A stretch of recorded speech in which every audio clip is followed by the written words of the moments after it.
Friends, మన హిందువుల సనాతన ధర్మం ప్రకారం మనం యొక్క దేవులను కొలుస్తాం. అయితే హనుమంతుడు అడుగుపెట్టిన ఈ దేశాల్లో కూడా ఇక్కడ ప్రజలు దైవంగా కొలుస్తారు.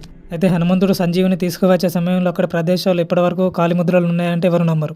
మొదటిది ఆంధ్రప్రదేశ్లోని లేపాక్షిలోని ఒక చిన్న గ్రామంలో అక్కడ ప్రజలు హనుమంతుల వారి యొక్క పాదముద్రలని నమ్ముతారు.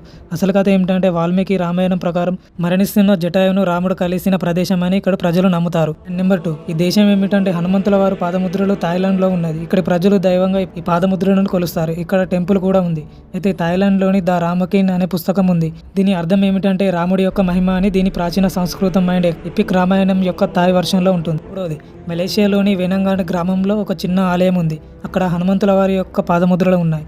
అయితే ఇక్కడ వాళ్ళు వారి యొక్క అదృష్టం కలిగి వస్తుందని నాణాలు పాదముద్రలపై విసురుతారు. అయితే మనం ఇష్ట దైవంగా కొలిచే హనుమంతుల యొక్క పాదముద్రలు ప్రపంచవ్యాప్తంగా అనేక పెద్ద పాదముద్రలు కనుగొనబడ్డాయి. 4వది, శ్రీలంకలో ఉన్న సువార హిలిసా సీత ఆయన్ టెంపుల్ అని. ఇక్కడ కూడా హనుమంతుల వారి యొక్క పాదముద్రలు కూడా ఉన్నాయి. ఇక్కడ హనుమంతుల వారు సీతాదేవిని మొదటిసారిగా కలిశారు.